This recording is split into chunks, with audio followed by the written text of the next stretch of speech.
किसी पागल को सुसमाचार देते हैं तो उसका उद्धार कैसे होगा, क्योंकि वो कुछ समझ नहीं सकता और उसकी उतनी मानसिक ना स्टेबिलिटी नहीं है कि वो बातों को समझे।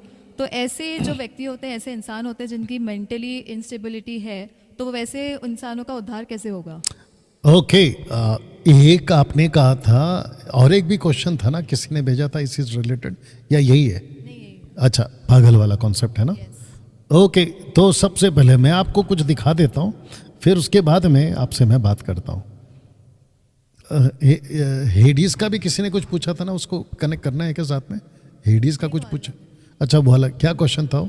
वही कि मरने के बाद में मैं... अच्छा, ठीक है ठीक है, तो मैं आपको बता दूं इस चैट के हिसाब से, अगर आपको दिख रहा होगा यहाँ पे दो पिलर्स हैं, एक है डेथ पिलर और दूसरा है जजमेंट पिलर। तो इस पिलर का हर व्यक्ति सामना करेगा। तो ऊपर अगर आप देख सकते हैं इन्फेंट्स, यानी कि छोटे बच्चे, वो चाहे क्रिश्चियंस के हो, मुस्लिम्स के हो, हिंदू के हो, बौद्धिस्ट के हो, जूइश के हो, दूसरे शब्दों में मानव जाति के बच्चे हो, जो छोटे बच्चे जिनका अबॉर्शन किया करा जाता है, हालांकि अबॉर्शन कराना पाप है, वो बात अलग है, बच्चे गिराना पाप है। साथ ही साथ में जो बच्चे एक्सीडेंट में मर जाते, छोटे बच्चे, कार एक्सीडेंट है, प्लेन क्रैश है, रोड पे बीमार से कत्ल कर दिया, आग लग गई, कितने बच्चे हैं जो बच्चे हॉस्पिटल में क्या बोलते हैं उसको, जिस पे रखते हैं उसको, उनको ऑक्सीजन दिया जाता है ना, क्या बोलते हैं उसको? वेंटिलेटर। हाँ, वेंटिलेटर, उस पे रखा गया है, तो अचानक से आग लग गई या फिर वेंटिलेटर काम करना बंद कर दिया, उसमें मौत हो जाती है। अफसोस होता है, माँ बाप ने अपने बच्चों को खो दिया, लेकिन वो कहाँ जाएंगे? क्वेश्चन ये, तो वो सारे के सारे बच्चे, आप ऊपर देख लीजिएगा, पैराडाइज, यानी कि रेवलेशन चैप्टर 2:7 का जो परमेश्वर का पैराडाइज है, वो वहाँ जाएंगे। और साथ ही साथ अभी मैं आपका जो क्वेश्चन है उसको जोड़ दे रहा हूँ, अगर वो व्यक्ति पैदाइशी पागल है, मतलब उसका जो सेंस है या उसकी जो अंडरस्टैंडिंग है वो डेवलप नहीं हुई, और ऐसे कितने लोग हैं जिनको समझ में नहीं आता है कि क्या सही है क्या गलत है, उनको भी हम ऊपर के ही इन्फेंट्स में ही काउंट करेंगे। लेकिन अगर कोई बीच में पागल हो गया, जैसे कि उसका बिजनेस लॉस हो गया और वो पागल हो गया, या तो उसके फैमिली ने धोखा दे दिया वो पागल हो गया, या तो कोई हादसा हो गया, सर पे मार लगा और वो पागल हो गया, लेकिन उसके पहले का जो जीवन है उसके बेस पे उसका उद्धार होगा, माफ करना, उसका न्याय होगा। अगर वो मसीह था, हादसा हो गया और वो पागल हो गया, वो पक्का स्वर्ग में, मतलब प्रभु के पास जाएगा, पैराडाइज में जाएगा। लेकिन अगर वो अविश्वासी था तो उसका न्याय होगा। निकालिए रोमियो किताब उसका 2:14, Romans chapter 2:14, Romans chapter 2:14, Romans chapter 2:14 जी। फिर जब अन्य जाति लोग जिनके पास व्यवस्था नहीं, मतलब जिनके पास में तोरा नहीं है, मूसा की किताब नहीं है, यीशु का गॉस्पल नहीं है, या फिर बाइबल नहीं है, ये भी बोलेंगे जी, स्वभाव ही से व्यवस्था की बातों पर चलते हैं। स्वभाव, नेचर, बाय नेचर, इंग्लिश में है, उसमें पढ़िए। जितने दर्शक देख रहे हैं बहुत ध्यान से सुनिएगा, क्योंकि ये मैं समझता हूं कि बहुत अच्छा क्वेश्चन है जिसने भी किया है, और इसका जो जवाब है आप तक पहुंचेगा। और साथ ही साथ में आप लोग वॉच पार्टी करते रहें, शेयर करते रहें फेसबुक और यूट्यूब पर, और ये रिकॉर्डेड वीडियो को भी शेयर करें जी। ओके जी, रोमन्स 2:14, ओके जी। एक काम करो, हिंदी पढ़ लो तब तक, अगर नेटवर्क का इशू आ रहा है तो। बट यहां पे सब ठीक चल रहा है? ओके जी, नहीं पता, पहले आप हिंदी पढ़ लो। जिनके पास व्यवस्था नहीं है वो स्वभाव से ही, या नहीं आप नहीं जा पाओगे। क्या हो गया यहाँ पे, दिक्कत आ रही है? हिंदी का क्या हो गया? वो ऐसा क्यों? यहां पे सब ठीक चल रहा है तो फिर आपका डेटा चेक करो ना, डेटा ऑन कर लो। ओके नथानियल, वहां से आप पढ़िए।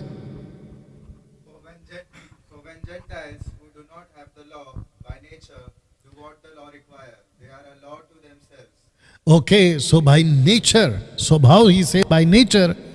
और फिर लास्ट का लाइन क्या बोला आपने? Okay, they are law of them self. इसका मतलब वो खुद ही कानून है, वो खुद ही व्यवस्था है। तो इसका मतलब है उनके ज़मीर के हिसाब से उनका जो है न्याय होगा। तो मैं समझता हूँ कि जो आपका क्वेश्चन था, जिसने भी क्वेश्चन किया है, अगर वो बीच में पागल हुआ है उससे कोई फर्क नहीं पड़ेगा, लेकिन जब तक वो पागल नहीं था तब तक उसका ज़मीर के हिसाब से। लेकिन अगर पैदाशी मेंटल था या फिर है ना दिमाग ठीक नहीं था तो उसका स्वभाव के हिसाब से, मतलब मसीह में है अविश्वासी है वो तो मैंने क्लियर कर दिया, लेकिन अगर मसीह में होकर बीच में पागल हो गया तो वो प्रभु के पास जाएगा। लेकिन अगर आधा पागल अविश्वासी होकर हुआ यानी कि बीच में हो गया, पहला ठीक था, उसके स्वभाव के हिसाब से नहीं होगा। इसी रिलेटेड जैसे आपने कहा कि एक और क्वेश्चन हमारे पास में था जो हम इसी के साथ कवर कर सकते हैं, वो है कि मरने के बाद तुरंत आत्मा कहाँ जाती है, उसका न्याय कब होता है और उसका न्याय हो तब तक वो आत्मा कहाँ रहती है। ओके, तो इसके हिसाब से अगर आपको मैं बता दूं, इसलिए मैंने पूछा था, इसके हिसाब से अगर मैं बता दूं तो नीचे लिखा है lost in sin both believers and unbelievers, ये वाला। तो ये जो डेथ पिलर का जब वो सामना करेंगे तो ये जो पापी हैं या फिर जिन्होंने प्रभु यीशु को नहीं, बहुत ध्यान से सुनिएगा, मेरा बिल्कुल साफ लाइन है, मैं तोड़ मरोड़ के और मैनिपुलेट करके और क्या कहते हैं ना मस्का पॉलिश लगा के बात नहीं करने वाला हूँ, बिल्कुल कट टू कट स्टेटमेंट है अकॉर्डिंग टू द स्क्रिप्चर। यीशु ने नहीं कहा कि मार्ग सत्य जीवन मैं भी, उसने कहा, उन्होंने कहा मार्ग सत्य जीवन मैं ही, ऐसा कहा, उन्होंने नहीं कहा मैं भी में और ही में बहुत फर्क है। तो जिसके चलते मैं उस वचन के वसीले से, और पौलुस कहता है कि जब तक, रोमियो 10 का 9 और 10, पौलुस कहता है कि जब तक कोई अपने मुंह से और अपने मन से विश्वास नहीं करता कि यीशु मसीह प्रभु है, आदोनाय खेरियोस है, यूड है वाव है, जिसको कहते हैं यहोवा, जब तक यीशु को वो नाम मिला है वो बात अलग है, जब तक वो स्वीकार नहीं करता उसका उद्धार नहीं हो सकता। तो जिसके चलते अगर किसी भी, वो चाहे कहीं का भी हो, कैथलिक हो, जूइश हो, हिंदू हो, मुस्लिम, किसी भी जाति धर्म का हो, अगर जीसस को एज अ सेवियर, डैनियल भाई अगर मैं जीसस को अपना स्वीकार करता हूँ सेवियर के रूप में तो क्या मैं ईसाई बन जाता हूँ, क्रिश्चियन बन जाता हूँ? किसने कहा? बिल्कुल नहीं।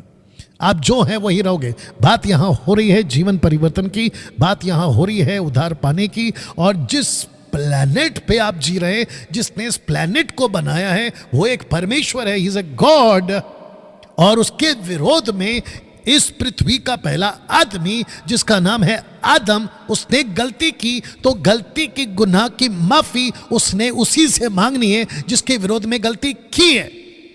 किसी पत्थर लकड़ी और सोना चांदी से माफी मांगते बैठोगे, सांप चूहा हाथी, क्या मतलब है इसका? तो जिसके चलते मानव जाति को उसी के विरोध में, जिसके विरोध में गलती की उसी से माफी मांगनी है। अगर नहीं मांगता है तो वो सीधा जाता है अधलोक में, जिसको कहते हैं हेडिस। आपने क्वेश्चन किया था कि वो कहाँ रहते हैं, कहाँ जाते हैं, तो जिसके चलते मैं आपको एक स्लाइड और दिखा देता हूँ, जिसको कहते हैं हेडिस, और हिब्रू में उसको कहते हैं शीहोल, और उसके टोटल 3 डिपार्टमेंट है।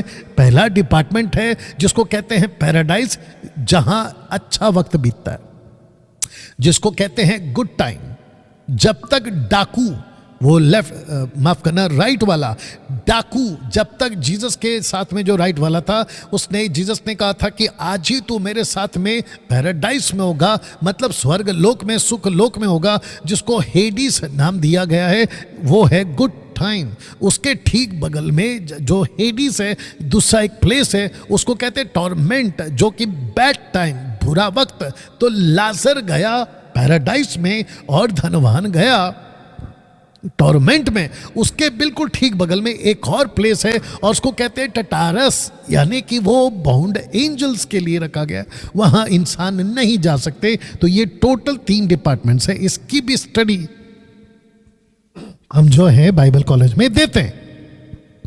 इस क्वेश्चन को फिर से रिपीट करिए, इस क्वेश्चन को फिर रिपीट करिए। मरने के बाद तुरंत आत्मा कहाँ जाती है, उसका न्याय कब होगा, और जब तक न्याय नहीं होता है तो आत्मा कहाँ रहता है? तो जब तक अविश्वासी का न्याय नहीं होता है वो रहता है टॉर्मेंट में। अगर जो विश्वासी है उसका फैसला होने तक वो रहता है पैराडाइज में। क्या वो वहां पर एक अच्छा वक्त बिता रहा है? जी हाँ, वो एक अच्छा वक्त बिता रहा है। जब तक डाकू नहीं पहुंचा पैराडाइज में तब तक पैराडाइज से नीचे था, लेकिन जैसा ही डाकू पहुंचा ऊपर तो वो पैराडाइज, जैसे ही डाकू नीचे पहुंचा पैराडाइज पहुंच गया ऊपर। इसलिए लिखा है कि वो बंधुआई को बांध ले गया। कौन? यीशु। हालांकि ये बहुत लंबा चौड़ा टीचिंग हो जाएगा, बट मैं आपको वापस बता देता हूं कि ये दोनों कैटेगरी के लोग या तो पैराडाइज या तो टॉर्मेंट में होते हैं। जी। Thank you so much pastor. और मैं कहना चाहूँगी कि आपको भी सीखना है, जैसे इस शो का नाम है कि डैनियल राज एक आवाज़, और जैसे हमने फर्स्ट एपिसोड में कहा था कि ये टाइटल ही हमने इसलिए चुना है कि डैनियल राज एक आवाज़ है, लेकिन हमें और भी ऐसी आवाज़ को तैयार करना है। तो मैं समझती हूँ कि शायद हम ये इसका एडिटेड वीडियो भी डालेंगे जी, इस जी। प्रश्न के साथ में। तो मैं समझती हूँ कि आपको भी ना अपने आप को स्टडी करने की बहुत ज़रूरत है और सीखने की ज़रूरत है कि अगर ऐसा प्रश्न है तो आपको भी सीखना है कि कैसे इसका जवाब दे। और जैसे पास्टर ने बहुत अच्छे से यहाँ पर आपके लिए ना पिक्चर्स रखे हैं, तो उसको आप सेव करें और सीखें कि क्या होता है क्या नहीं। बहुत अच्छे से इसमें बताया गया है, पास्टर ने एक्सप्लेन किया है, इसका वीडियो भी देखें और अपने आप को ट्रेन करें या फिर खुद सीखें कि आप भी समझकर दूसरों को इसका जवाब देने वाले एक आवाज़ बन सके। जैसे 9